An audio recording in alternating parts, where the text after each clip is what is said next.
₹850 का भुगतान कर योजना से जुड़ सकते हैं। दिनांक 1 अप्रैल 2021 से रजिस्ट्रेशन प्रक्रिया प्रारंभ हो रही है। परिवार का जन आधार कार्ड, जन आधार नंबर अथवा जन आधार रसीद पंजीकरण के लिए अनिवार्य है। नजदीकी ई मित्र पर अथवा स्वयं ही योजना के ऑनलाइन पोर्टल पर पंजीकरण अवश्य करवाएं। ग्राम एवं शहरी स्तर पर शिविर लगाकर भी किए जाएंगे पंजीकरण। मुख्यमंत्री चिरंजीवी स्वास्थ्य बीमा योजना से संबंधित अधिक जानकारी के लिए कॉल करें 1800-180-6127 पर या लॉग इन करें www.health.rajasthan.gov.in/mmcsby पर। सबको मिला स्वास्थ्य का वरदान, बन रहा है निरोगी राजस्थान। सूचना एवं जनसंपर्क विभाग द्वारा जनहित में जारी।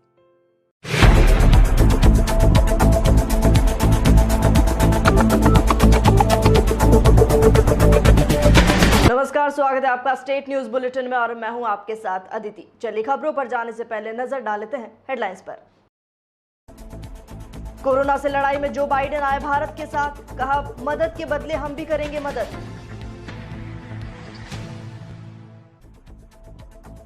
भारत में कोविड-19 को लेकर सत्ती नडेला और सुंदर पिचाई ने जताई चिंता, किया मदद का वादा।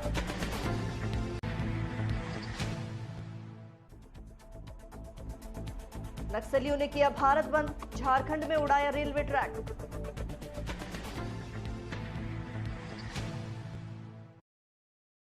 और अब खबरें विस्तार से। अमेरिका के शीर्ष सांसद संकट की इस घड़ी में भारत को स्वास्थ्य सहयोग और सामग्री उपलब्ध कराने के लिए बाइडेन प्रशासन से लगातार अपील कर रहे हैं। जो बाइडेन ने ट्वीट कर लिखा कि ऐसे संकट के समय जैसे भारत ने मदद की, वैसे ही हम भी भारत के साथ हैं। अमेरिका के शीर्ष सांसद संकट की इस घड़ी में भारत को स्वास्थ्य सहयोग और सामग्री उपलब्ध कराने के लिए प्रशासन से लगातार अपील कर रहे हैं।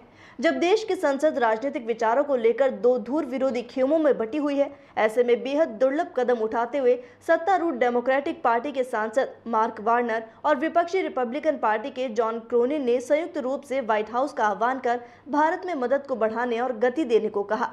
वार्नर ने कहा कि सीनेट की भारत कॉकस के सह प्रमुखों के तौर पर हम कोविड-19 संकट के बीच भारत में हमारे मित्रों की मदद के लिए हर संभव प्रयास करने की अपील करते हैं।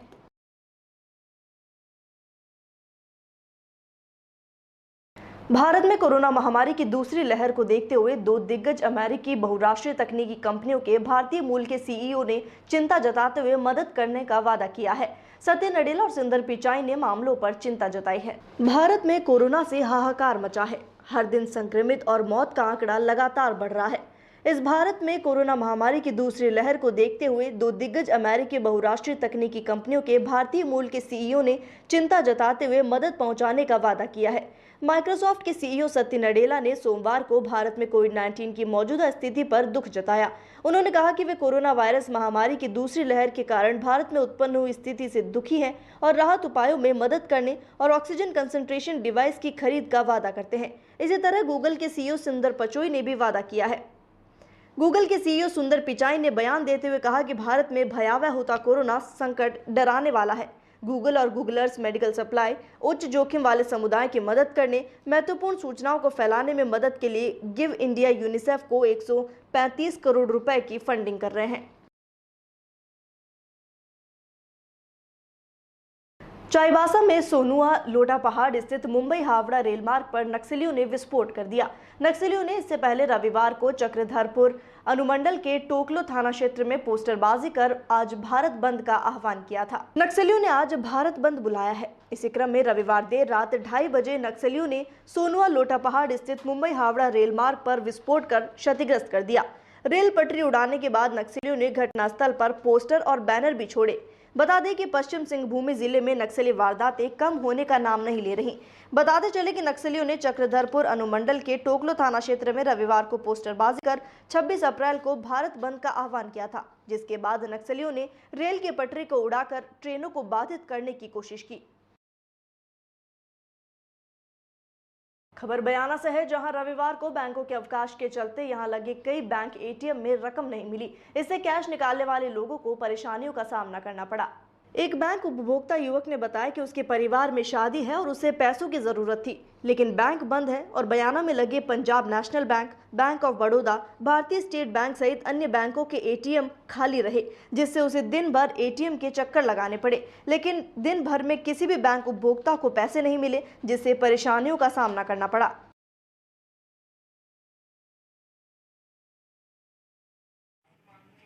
बयाना में एक भी एटीएम में पैसा नहीं है, जिससे क्या है लोगों को काफ़ी परेशानी आ रही है। और आज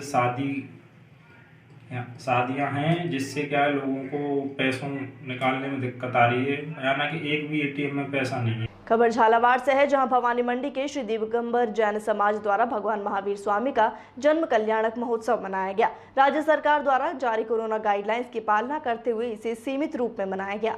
समाज सदस्य किशोर जैन ने बताया कि भगवान महावीर का जन्म कल्याणक महोत्सव जैन समाज का सबसे महत्वपूर्ण त्योहार है, जिसके अवसर पर प्रत्येक वर्ष समाज द्वारा धूमधाम से रथ यात्रा निकालकर पांडुक शिला पर भगवान महावीर स्वामी के बाल स्वरूप का अभिषेक किया जाता है।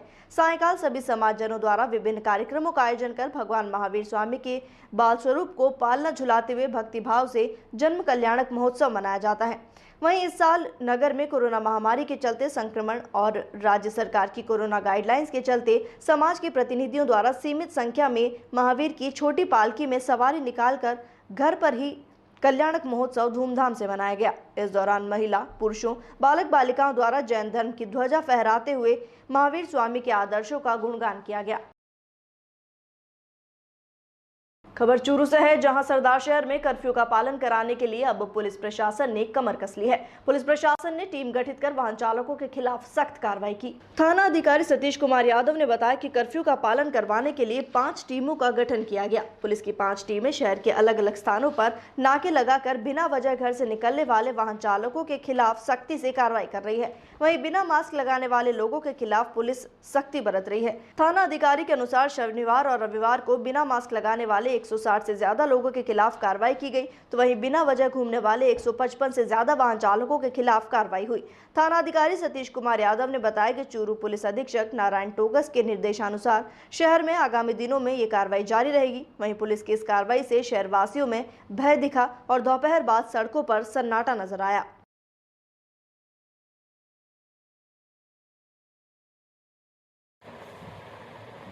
लोगों द्वारा कोविड की को गंभीरता से नहीं लिया जा रहा है, इसलिए थाने की 2-3 अलग अलग टीमें बनाई जा करके मास्क के संबंध में अधिक से अधिक कार्रवाई की जा रही है। आज 110 चालान मास्क के काटे गए। बिल्कुल सभी के खिलाफ कार्रवाई की जा रही है। एमवीएक्ट की कार्रवाई भी जारी है। 2 दिन से कल 165 मास्क प्लस एमवीएक्ट की कार्रवाई की गई थी। आज भी करीबन 140 एमवीएक्ट और मास्क की कार्रवाई अब तक की गई है और कार्रवाई जारी है।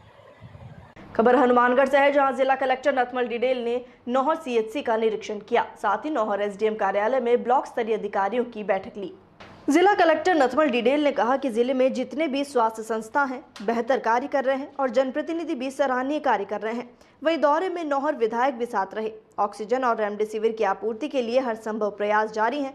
उन्होंने कहा कि चिकित्सा और स्वास्थ्य मंत्री ने प्रदेश में कोरोना संक्रमण की रोकथाम और उपचार के लिए जांच सुविधाओं में निरंतर वृद्धि करने के साथ ही आवश्यकता अनुसार ऑक्सीजन बेड की संख्या में वृद्धि की है। उन्होंने कहा वैक्सीनेशन को प्राथमिकता दिए जाने के परिणाम स्वरूप राजस्थान देश में अग्रणी प्रदेशों में है और जिले में 25,000 डोज सोमवार से होगी। कोविड-19 वैक्सीनेशन और 235 जगहों पर वैक्सीनेशन लगाई जाएगी। तो वहीं अंत में कलेक्टर ने आमजन से अनुरोध करते हुए कहा कि वैक्सीनेशन करवाएं और हमेशा मास्क पहने रहें, साथ ही 2 गज की दूरी बनाएं और भीड़भाड़ वाले एरिया में न जाएं।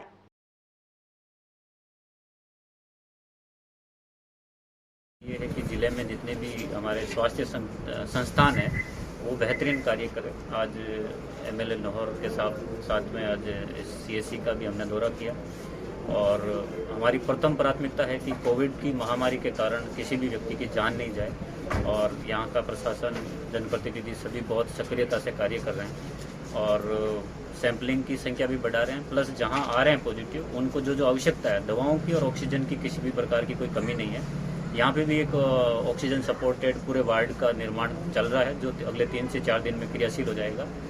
लॉकडाउन की जो गाइडलाइन है, मैं आप सबसे भी ये रिक्वेस्ट करना चाहूँगा कि माननीय मुख्यमंत्री जी की भावना है कि किसी भी व्यक्ति का जीवन और आजीविका नहीं जानी चाहिए, चाहे वो कोई किसी भी वर्ग का व्यक्ति हो। उसी भावना को मद्देनजर रखते हुए सख्त लॉकडाउन नहीं लगाया गया है। हमें खुद के अनुशासन रखते हुए जो शनिवार और रविवार का कर्फ्यू है उसकी पालना करें। मेरा आपसे यही अनुरोध है कि कोई भी व्यक्ति बिना कार्य घर से बाहर नहीं निकले। इसी को इस सब अनुशासन कहते हैं और इसी लॉकडाउन की हमें पालना करनी है। जो दुकानें बंद करने की टाइम टेबल गृह विभाग ने जारी किया है वो डिटेल में समाचार पत्रों में आ चुका है। मैं चाहूँगा कि उसकी अक्षर से हमें पालना करनी पड़े, कहीं पे भी सख्ताई की आवश्यकता नहीं हो और सेल्फ डिसिप्लिन को केंद्र में रखते हुए इसकी हमें पालना करनी पड़े। सर, चेकपोस्टों का आपने निरीक्षण किया है, उसमें क्या व्यवस्थाएं रही है, कैसे लोगों को रोका जा रहा है? ये चेक पोस्टें जितनी भी इंटर स्टेट लेवल पे हमने बनाई है और आज से हमने इंटर स्टेट भी बनाई है। इसका उद्देश्य ये है कि आज सुबह 5 बजे के बाद से कोई व्यक्ति निजी वाहन लेकर के भी एक जिले से दूसरे जिले बिना इमरजेंसी कार्य नहीं जा पाएगा, तो हमने उनको भी रोकना शुरू कर दिया है। दूसरे राज्यों से आने वाले लोगों के लिए 72 घंटे पहले की RT-PCR की आवश्यकता है, तो उसकी हम अनिवार्य रूप से पालना करवा रहे हैं। जो बसें जा रहे हैं, पब्लिक ट्रांसपोर्ट है, उसमें भी रेंडमली चेक कर रहे हैं कि कोई ILI वाला सिम्टम का मरीज कहीं अपने यहाँ नहीं आ जाए, उसका परीक्षण हो, स्क्रीनिंग हो, तत्पश्चात हम उनको एंट्री करें। सर, टेस्टिंग रिपोर्ट 2 से 3 दिन के बाद में आ रही है सर, उसको लेकर संक्रमण का थोड़ा खतरा बढ़ रहा है। जी, जिस प्रकार राज्य सरकार के निर्देश थे कि कोविड फैल रहा है तो हमें सैंपल्स की संख्या बढ़ानी होगी, तो पहले जो 700 से 800 सैंपल्स हो रहे थे वो अब 1800 से 2000 सैंपल्स पर डे हो रहे हैं। पिछले 3 दिनों से अपनी जो लेबोरेटरी है जिला स्तर की, वो 24/7 काम करने लग गई है। कुछ लैब टेक्नीशियन और कुछ उपकरणों की कमी थी, वो हमने दिलवा दिए हैं। अब हमारा ये प्रयास है कि विदिन 24 आवर्स नहीं तो मैक्सिमम 48 घंटे के अंतर्गत रिपोर्ट देके उस व्यक्ति को हम कंटेक्ट करने की कोशिश करें। खबर झालावाड़ की भवानी मंडी से है, जहां श्री जैन श्वेतांबर मूर्ति पूजक संघ द्वारा भगवान महावीर जी का जन्म कल्याणक महोत्सव मनाया गया। राज्य सरकार की कोरोना गाइडलाइंस की पालना करते हुए लोगों ने अपने घरों में जन्मोत्सव मनाया। संघ अध्यक्ष अशोक लोढ़ा ने जानकारी देते हुए बताया कि साध्वी श्री अर्चना पूर्णा श्री जमसा की प्रेरणा से समस्त समाजजनों द्वारा अपने अपने घरों पर आकर्षक रंगोली और भगवान महावीर स्वामी की प्रतिमा की फूल माला से आंगी बनाई गई। प्रातः 10 बजे सभी ने अपने घरों में महावीर स्वामी की आरती कर रथ यात्रा निकाली, तो वहीं शाम के समय सभी ने अपने घरों में भक्ति पूजा करते हुए भजनों और स्तवनों द्वारा महावीर प्रभु के गुणों, वचनों और संदेशों को याद किया। पदमपुर में 2 दिन के बाद आवश्यक वस्तुओं की मार्केट खोलने से नगरपालिका सहित अन्य मार्गों पर ट्रैफिक व्यवस्था का जनाजा निकला नजर आया। सुबह 6 बजते ही शराब के ठेके खुलते ही लंबी लाइनें देखी गई। पदमपुर में व्यापारियों में आक्रोश थमने का नाम नहीं ले रहा। उनका कहना है कि जब सरकारी सेवाएं बहाल है तो उनकी दुकानों की शटर कब तक बंद रहकर परिवार को परेशानियों को झेल बोझ बनते रहेंगे। वहीं किराना मर्चेंट भी कम समय को लेकर अपनी नाराजगी जताते हुए 5:30 बजे तक दुकानें खुली रखने की अनुमति की मांग प्रशासन से करते नजर आए। खबर उत्तर प्रदेश के बिजनौर से है, जहां एक महिला की मौत के बाद बेटे ने रिश्तेदारों और पड़ोसियों सभी को अपने मां की मौत की सूचना दी, लेकिन कोरोना के डर की वजह से कोई रिश्तेदार कंधा देने नहीं पहुंचा, जिसके बाद पड़ोसी और पुलिस ने ही अंतिम संस्कार कराया। जनपद बिजनौर के थाना धामपुर क्षेत्र के कस्बे स्टेट बैंक कॉलोनी के रहने वाले विकास कुमार शर्मा की माता श्रीमती शीला शर्मा का देहांत हो गया, लेकिन कोरोना के डर और लॉकडाउन के चलते न कोई रिश्तेदार न कोई सगा संबंधी कंधा देने के लिए उनके घर पहुंचा। जैसे ही इसकी जानकारी पुलिस अधीक्षक डॉक्टर धर्मवीर सिंह को मिली तो उन्होंने पुलिस को अंतिम संस्कार कराने के आदेश दिए। पुलिस ने मानवता का परिचय देते हुए मृतक महिला के शव का अंतिम संस्कार कराया। आज जनपद बिजनौर के धामपुर कस्बे के स्टेट बैंक कॉलोनी में शीला शर्मा नाम की एक महिला की मृत्यु हुई। उनके बेटे विकास शर्मा ने अपने सभी रिश्तेदारों को, परिजन पुरिजन, बंधु बांधव, मोहल्ले वालों को सूचना दिया। कोई कंधा देने के लिए, सहायता देने के लिए इसलिए नहीं पहुंचा कि इनकी मृत्यु कोरोना से हुई है, जबकि शीला शर्मा की मृत्यु अपने बेटे की मृत्यु के सदमे में एवं बीमारी से हुई थी। इनके बेटे की मृत्यु 15 दिन पहले एवं पति की मृत्यु उससे पहले हो चुकी है। विकास शर्मा अपने पत्नी और 2 छोटे बेटों के साथ बिलख बिलख करके रो रहे थे। मेरे द्वारा तत्काल पुलिस बल को भेजा गया। स्थानीय इंस्पेक्टर के मौजूदगी में PP किट पहन करके पुलिस ने उनको शमशान घाट ले जाने की व्यवस्था किया, कंधा दिया। वहां पर लकड़ी एवं अन्य हिंदू धर्म रीति रिवाज का प्रबंध किया गया। केवल उनके बेटे और पुलिस बल की मौजूदगी में उनके बेटे द्वारा मुखाग्नि दिया गया, अंतिम संस्कार कराया गया। पुलिस ने यह कार्रवाई बेहद ही संवेदनशीलता एवं विवेक के साथ किया है। खबर उत्तर प्रदेश के कुशीनगर से है, जहां नेबुआ नौरंगिया विकासखंड की ग्राम सभा लक्ष्मीपुर के बूथ पर सभी मूलभूत सुविधाएं नदारद हैं। निर्वाचन आयोग के चाक चौबंद व्यवस्था के दावों को अंगूठा दिखाता ये बूथ असुविधाओं का मॉडल बूथ कहा जाने लगा है। इंडिया मार्ग का हैंडपंप और विद्यालय परिसर के चारों तरफ भीषण गंदगी का अंबार लगा है। पानी के निकास की समुचित व्यवस्था नहीं है। विद्यालय और पंचायत भवन के परिसर में स्थित शौचालयों की स्थिति बद से बदतर है और जिम्मेदार अनजान बने हैं। जबकि त्रिस्तरीय पंचायत चुनाव के चौथे और अंतिम चरण का चुनाव 29 अप्रैल को होगा और यहीं पर 3 बूथ बनेंगे। ग्राम प्रधान, पंचायत सदस्य, क्षेत्र पंचायत सदस्य, जिला पंचायत सदस्य के भाग्य का फैसला उक्त ग्राम सभा के 2311 मतदाता करेंगे। कुछ जानकारों ने बताया कि इंडिया मार्ग का हैंडपंप की मरम्मत और रिबोर तथा शौचालयों की मरम्मत का बजट हर साल निकालकर जिम्मेदारों ने हड़प लिया है।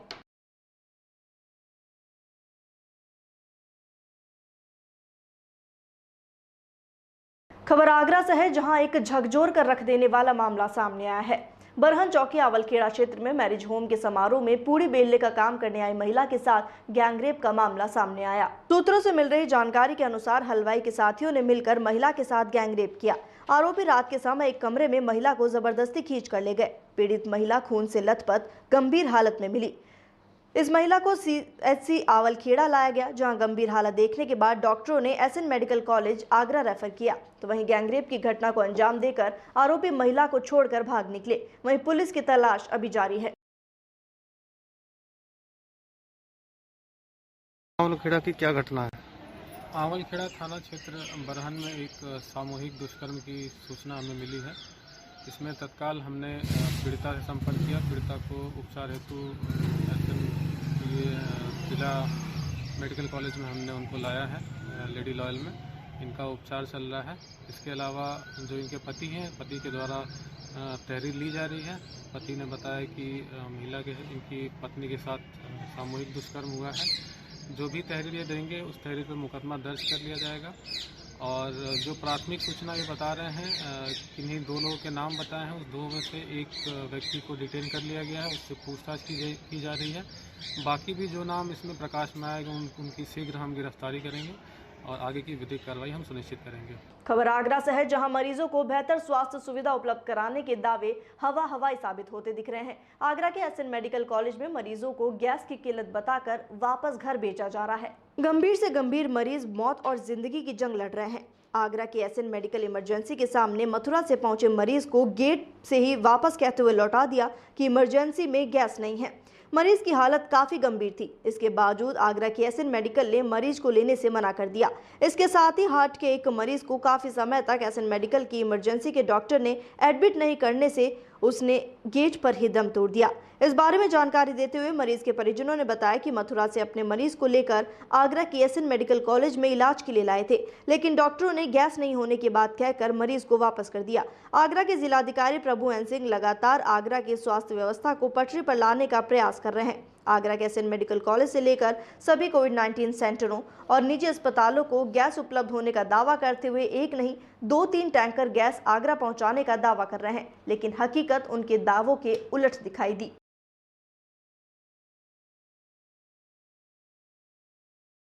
और इसी के साथ फिलहाल स्टेट न्यूज बुलेटिन में इतना ही। देश और दुनिया की तमाम खबरों के लिए बने रहिए DPK न्यूज के साथ। नमस्कार।